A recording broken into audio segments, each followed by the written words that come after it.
नमस्कार दोस्तों, आप देख रहे हैं ग्लोबल खबर हिंदी और आज का न्यूज पैक है बेहद धमाकेदार। पूरे दिन भर की 50 सबसे बड़ी और जरूरी खबरें एक ही वीडियो में। शुरू करने से पहले कमेंट में बताइए आप ये वीडियो किस जगह से देख रहे हैं, और हां, लाइक और सब्सक्राइब कर दीजिए क्योंकि आगे की खबरें एक से बढ़कर एक हैं।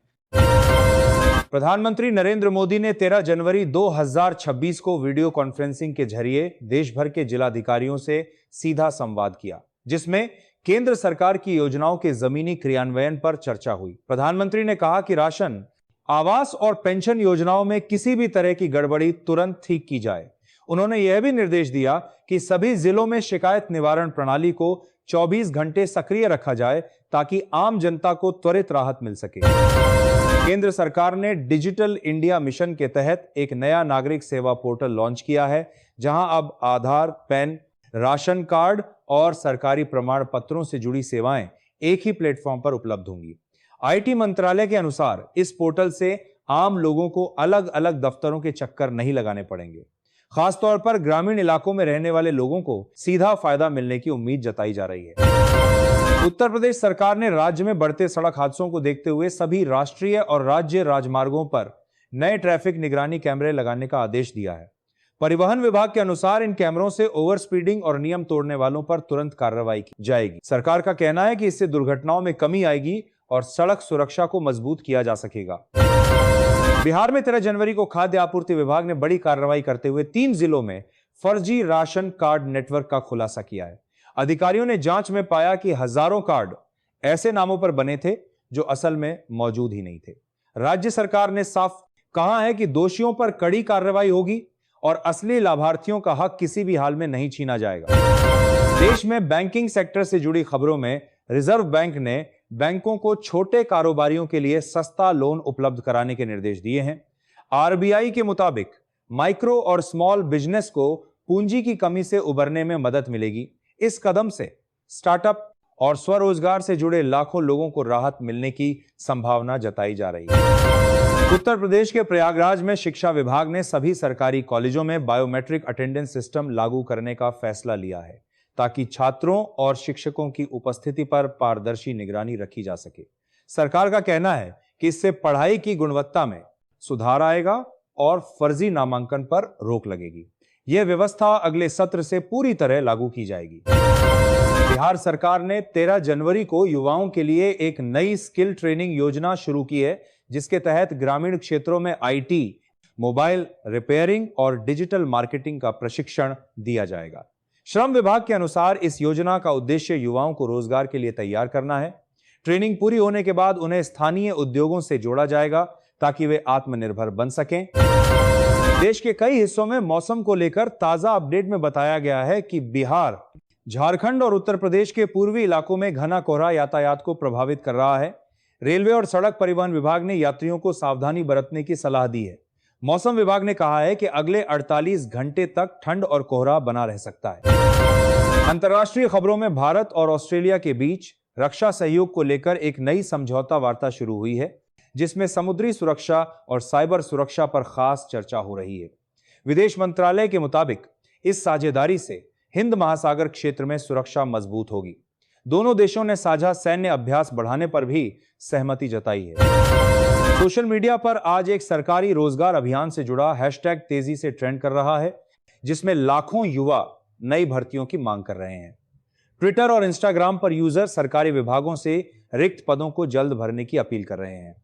सरकार ने इस पर प्रतिक्रिया देते हुए कहा है कि कई भर्तियां प्रक्रिया में हैं और जल्द ही आधिकारिक घोषणाएं की जाएंगी। प्रधानमंत्री नरेंद्र मोदी ने 13 जनवरी 2026 को जल जीवन मिशन की प्रगति की समीक्षा करते हुए कहा कि हर घर नल से जल पहुंचाने का लक्ष्य इस वर्ष के अंत तक हर हाल में पूरा किया जाए। उन्होंने राज्यों को निर्देश दिया कि पाइपलाइन लीकेज और खराब जल गुणवत्ता की शिकायतों का तुरंत समाधान हो। केंद्र सरकार ने इस योजना के लिए अतिरिक्त बजट सहायता देने का भी भरोसा दिलाया है।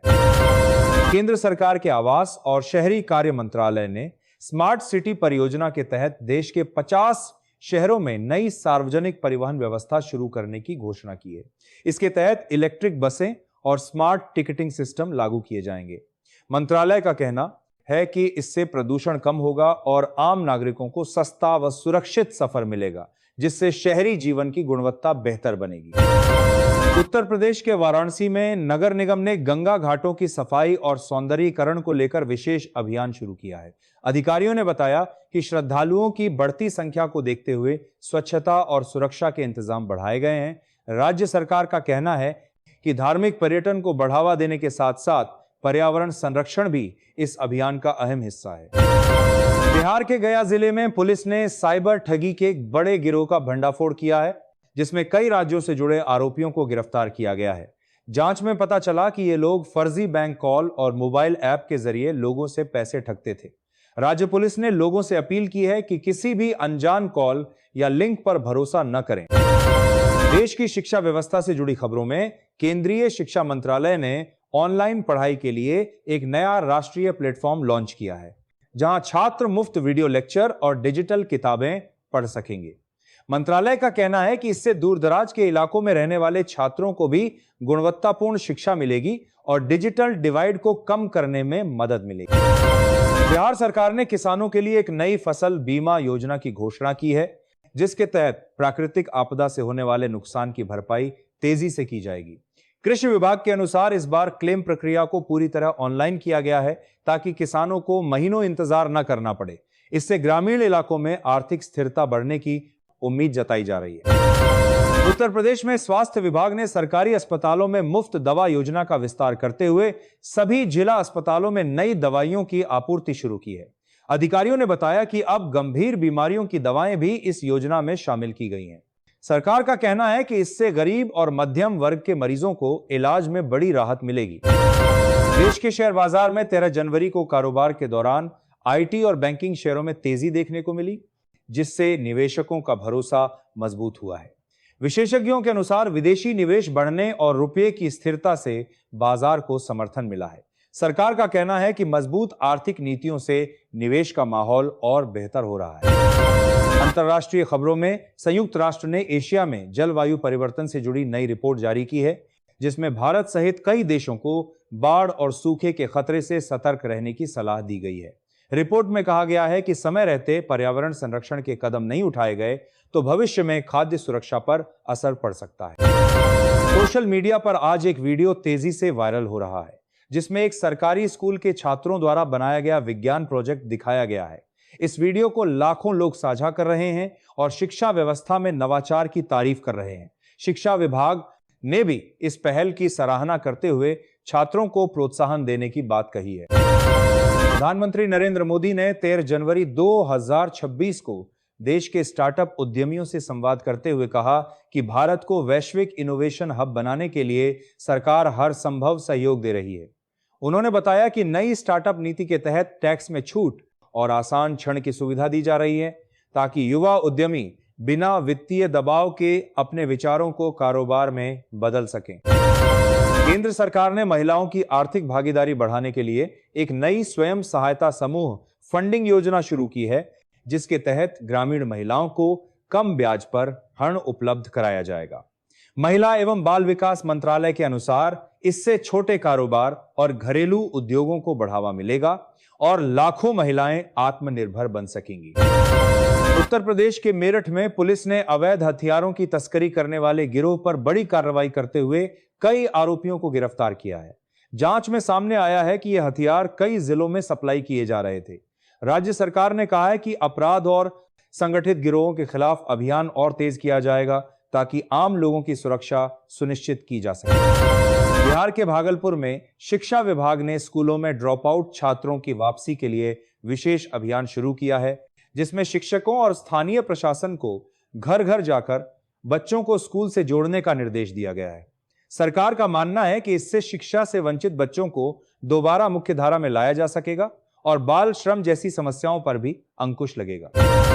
देश की रेल सेवाओं से जुड़ी खबरों में रेलवे मंत्रालय ने 13 जनवरी से कई नई पैसेंजर ट्रेनों की शुरुआत की है, जिससे बिहार और उत्तर प्रदेश के यात्रियों को बेहतर कनेक्टिविटी मिलेगी।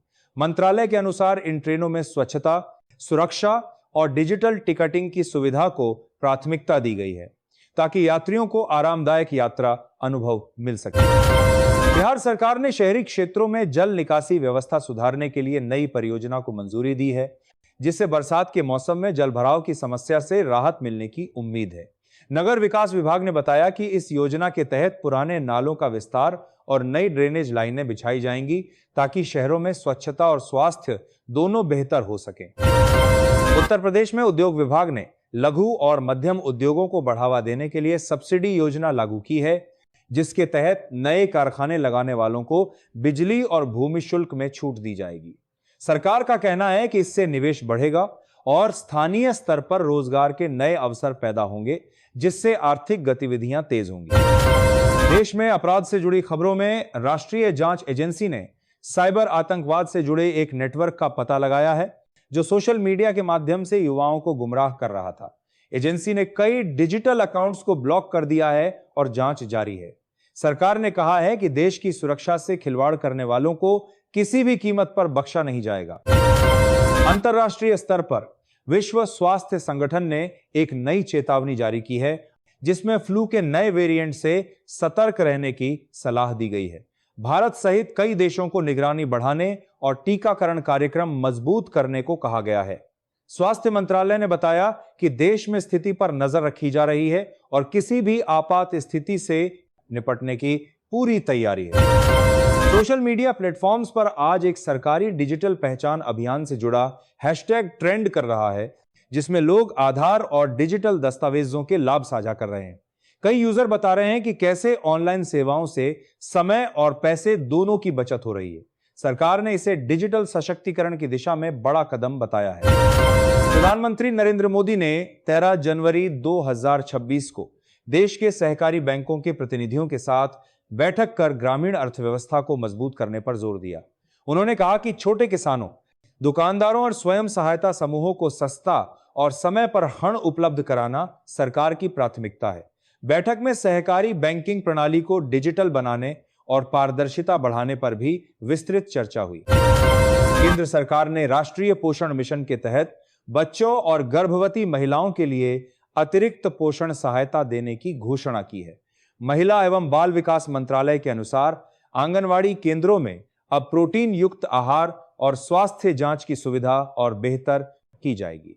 इस कदम से कुपोषण की समस्या को कम करने और मातृ स्वास्थ्य सुधारने की उम्मीद जताई जा रही है। उत्तर प्रदेश के गोरखपुर में बिजली विभाग ने बकाया बिलों को लेकर विशेष वसूली अभियान शुरू किया है, जिसमें उपभोक्ताओं को किश्तों में भुगतान की सुविधा भी दी जा रही है। विभाग ने बताया कि इससे बिजली व्यवस्था को आर्थिक रूप से मजबूत किया जाएगा और निर्बाध आपूर्ति सुनिश्चित की जा सकेगी। आम उपभोक्ताओं को राहत देने के लिए ऑनलाइन भुगतान विकल्प भी बढ़ाए गए हैं। बिहार के मुजफ्फरपुर में स्वास्थ्य विभाग ने सरकारी अस्पतालों में नई डायग्नोस्टिक मशीनें लगाने का फैसला लिया है, जिससे मरीजों को जांच के लिए बाहर नहीं जाना पड़ेगा। अधिकारियों के अनुसार इस योजना से गरीब और ग्रामीण इलाकों के लोगों को बड़ी राहत मिलेगी। सरकार का कहना है कि इससे इलाज में देरी कम होगी और स्वास्थ्य सेवाओं की गुणवत्ता बढ़ेगी। देश में रोजगार से जुड़ी खबरों में श्रम मंत्रालय ने असंगठित क्षेत्र के कामगारों के लिए एक नई पेंशन योजना लागू करने की घोषणा की है। इसके तहत दिहाड़ी मजदूर, रिक्शा चालक और घरेलू कामगारों को बुढ़ापे में नियमित आय का सहारा मिलेगा।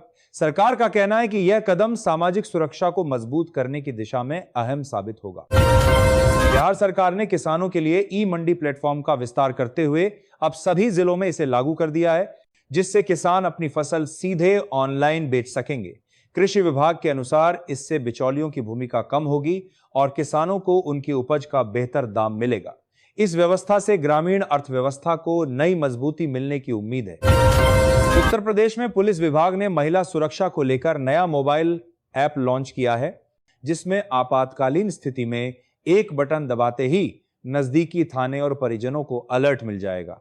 सरकार का कहना है कि इससे महिलाओं में सुरक्षा की भावना बढ़ेगी और अपराध पर त्वरित कार्रवाई संभव होगी। देश की आर्थिक स्थिति पर ताजा रिपोर्ट में बताया गया है कि विनिर्माण क्षेत्र में उत्पादन बढ़ने से रोजगार के नए अवसर पैदा हो रहे हैं। उद्योग मंत्रालय के अनुसार घरेलू मांग और निर्यात दोनों में सुधार देखने को मिला है।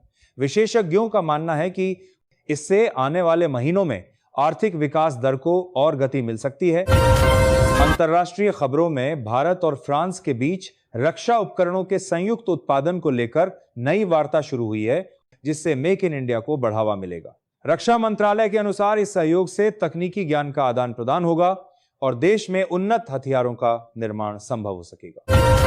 सोशल मीडिया पर आज बिहार और उत्तर प्रदेश में चल रही सरकारी योजनाओं से जुड़े वीडियो और पोस्ट तेजी से वायरल हो रहे हैं, जिनमें लोग राशन, आवास और पेंशन जैसी सुविधाओं के अनुभव साझा कर रहे हैं।